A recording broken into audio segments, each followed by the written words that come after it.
Interesting video নিয়ে আপনাদের কাছে চলে এসেছি ভিডিওটা প্রেজেন্ট করার জন্য। আশা করি এই ভিডিওটা আপনাদের সকলের খুব ভালো লাগবে।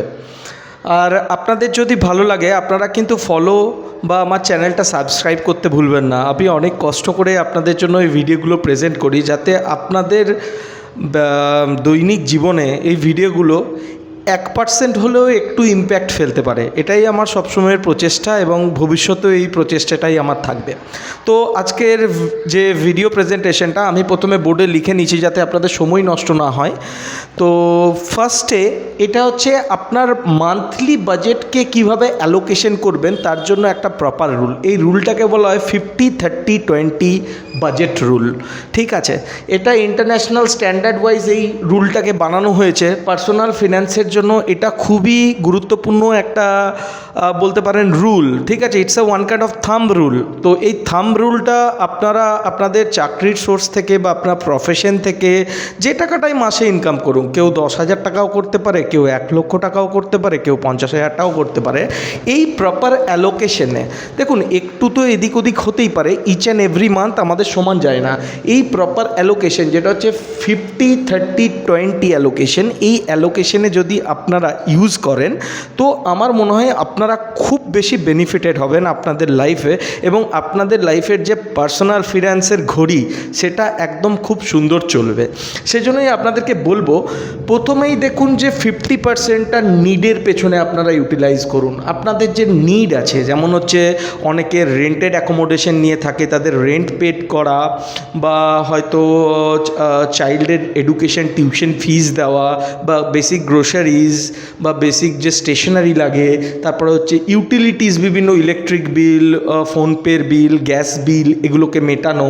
এছাড়াও ইন্স্যুরেন্সকে কিন্তু আমাদের ধরে নেওয়া হয় যে নিডের মধ্যে। তার কারণ হচ্ছে insurance is a social security. তো ইন্স্যুরেন্স আর ইনভেস্টমেন্টকে কোনো সময় গুলিয়ে ফেলবেন না।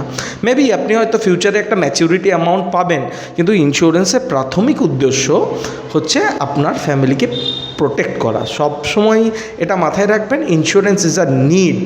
তো সুতরাং ইন্স্যুরেন্সকে নিডের ক্যাটাগরিতে ফেলবেন, এবং মান্থলি বাজেট যে অ্যালোকেশন হয় 50% ইন্স্যুরেন্স প্রিমিয়াম, তার মধ্যে আপনি যদি মান্থলি পে করেন কন্ট্রিবিউট করতে পারেন, বা ইয়ারলি যদি করেন সেপারেট একটা জায়গায় রাখুন। সেই জায়গা থেকে আপনি ওটাকে মান্থলি প্রপোর্শনে ভাগ করে নিন। এরপর যেটা ইন্টারেস্টিং ফ্যাক্টর আসছে সেটা হচ্ছে ওয়ান্টস। দেখুন আমাদের জীবনের চাহিদা অসীম, কিন্তু চাহিদা পূরণের উপকরণগুলো হচ্ছে আমাদের লাইফে সীমিত। তো সেই সীমিত উপকরণগুলোকে আমরা কি করে আমাদের ম্যাক্সিমাম ওয়ান্টস বা চাহিদাকে মেটাবো, সেটা একটা বড় আর্ট। তো সেই আর্টটা কিন্তু আপনার প্রপার প্ল্যানিংয়ের মাধ্যমে কিন্তু মিটতে পারে। যেমন আমাদের যে বেসিক ওয়ান্টসগুলো থাকে, যেমন হচ্ছে মুভি দেখা, তারপর হচ্ছে আপনার ডাইনিং আউটে যাওয়া, কোথাও হ্যাং আউটে যাওয়া বন্ধুদের সাথে। তার কোনো একঘেয়েমি জীবনে আমাদের সবসময় একটা সোশ্যাল হতেও ইচ্ছা করে, পুরনো বন্ধুদের সাথে দেখা, পিকনিক বা এই জাতীয় যে ফেস্টগুলো হয় সেগুলো অ্যাটেন্ড করতে ইচ্ছা করে। তো সেগুলো আপনার ওয়ান্টসের মধ্যে পড়ে। এছাড়া ট্রাভেল, শপিং, আপনার যদি পার্টিকুলার কোনো হবি থাকে তার জন্য আপনি 30% অ্যালোকেট করুন। আপনি কোনো মতেই ভাববেন না যে আপনার এগুলো একটা ব্যাড ইনভেস্টমেন্ট। দিজ আর এই আমার 31 ইয়ার্স ওল্ড আমি এই মুহূর্তে।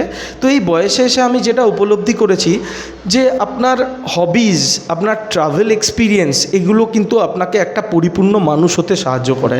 তো সেজন্যই আমি আপনাদেরকে বলবো যে এগুলোকে একটা প্রিলিমিনারি এক্সপেন্স বা আপনার একটা প্রাথমিক খরচা হিসেবে ধরতে পারেন, যেটা আপনাকে পরিপূর্ণ মানুষ হিসেবে গড়ে তুলতে সাহায্য করবে, এবং ভবিষ্যতে আপনাকে একজন প্রপার পার্সোনাল ফাইন্যান্সের মেনটেন করা একজন মানুষ হতে আপনাকে সাহায্য করবে। তো this are life experience, always get this kind of experience from your life. This is my personal request.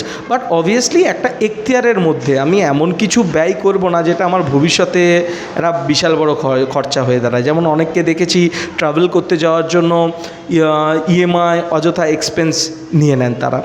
এরপর আমি যেটা আপনাদেরকে ডিসকাস করব সেটা হচ্ছে 20% অ্যালোকেশন।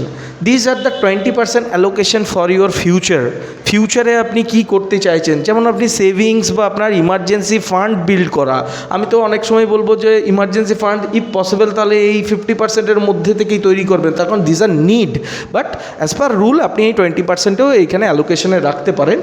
আর এছাড়া আপনাকে ইনভেস্টমেন্ট করতে হবে, এসআইপি করতে হবে অল্প বয়স থেকে আপনি এসআইপি করলে আপনি অবশ্যই একটা বড় কর্পাস তৈরি করতে পারবেন এবং আপনি ভবিষ্যতে এসডব্লিউপি সিস্টেম্যাটিক উইথড্রল প্ল্যানের মাধ্যমে একটা বড় লভ্যাংশ প্রত্যেক মাসে পাবেন। আপনি যদি সারা জীবন টাকার পেছনেই দৌড়ে যান তাহলে টাকাকে আপনি কোনো মতেই কাজে লাগাতে পারবেন না। একটা সময় আসবে যখন আপনাকে, অবশ্যই আমি কাজ করতে প্রেরণা যোগাচ্ছি, কিন্তু এর পাশাপাশি আপনাকে কিন্তু টাকাকেও দৌড় করানো শেখাতে হবে। সেটা কিভাবে? সেটা এসআইপির মাধ্যমে, স্টকস ইনভেস্টমেন্টের মাধ্যমে, পিএমএসের মাধ্যমে, অনেক মাধ্যম আছে, সেগুলো ভবিষ্যতে আলোচনা করা যাবে। এছাড়াও আপনাকে সেভিং করতে হবে, সব ইনভেস্টমেন্ট করলে হবে না। হঠাৎ দরকার পড়লে কিছু, অনেক সময় লিকুইডিটি ক্রাঞ্চ বা ক্যাশ ক্রাঞ্চ আমাদের হয়, তখন সেভিংয়ের দরকার হবে। সেভিং অনেক সময় পার্টিকুলার গোলের জন্য দরকার হয়, কোনো মুভি সিরিজ পারচেস করব বা কোনো কিছু সাবস্ক্রিপশন নেবো বা কোনো ফোন কিনবো, তো এগুলো মাথায় রাখবেন। অনেকের, আমার লাইফে আমি যখন জব করতাম, আমি আমার জীবনের অনেকটা সময় as a medical representative Pharma কোম্পানিতে জব করেছি, তখন আমি দেখেছি অনেক মানুষ অনেক টাকা রোজগার করেন, কিন্তু তারা কিন্তু প্রপার অ্যালোকেশন ঠিকমতো জানেন না। তো এই প্রপার অ্যালোকেশন না জানার জন্য পাওয়ার অফ কম্পাউন্ডিংকে তারা কাজে লাগাতে পারেন না এবং তারা একটা ফাইন্যান্সিয়াল ডিজাস্টার করে বসেন তাদের অজান্তেই।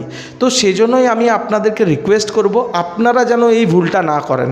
বা আমি আমার জীবনের প্রথম দিকে যখন আমার 21 বছর বয়সে আমি জবে ঢুকি, তখন আমি যে মিস্টেকগুলো করেছি সেই মিস্টেকগুলো যেন আমি আপনাদেরকে করতে না দিই, এটাই আমার একান্তর প্রয়াস। তো আপনাদেরকে আমি সব সময়ের জন্য রিকোয়েস্ট করব আপনারা আমার সাথে জুড়ে থাকুন। আমার যে ইউটিউব চ্যানেলটা রয়েছে সেটাকে সাবস্ক্রাইব করুন। আমার ইউটিউব চ্যানেলের নাম হচ্ছে মানি টক উইথ শ্রীদীপ। আপনাদের যদি ভালো লাগে আমার ইউটিউব পেজটাকে, আমার ফেসবুক পেজটাকে আপনারা ফলো করুন, লাইক দিন, কমেন্টস জানান কী জায়গাটা আমাকে ইমপ্রুভ করতে হবে যাতে আপনাদেরকে আরও সহজভাবে পার্সোনাল ফিন্যান্সটাকে তুলে ধরতে পারি, সেটা আমাকে জানান। তাতে আমিও ইমপ্রুভ করতে পারবো এবং আপনাদের জন্য ভবিষ্যতে আরও আকর্ষণীয় অনেক ভিডিও নিয়ে আসতে পারবো। আশা করি আমার এই উপস্থাপনটি আপনাদের যথেষ্ট ভালো লেগেছে এবং ভবিষ্যতে কাজে আসবে। Thank you so much.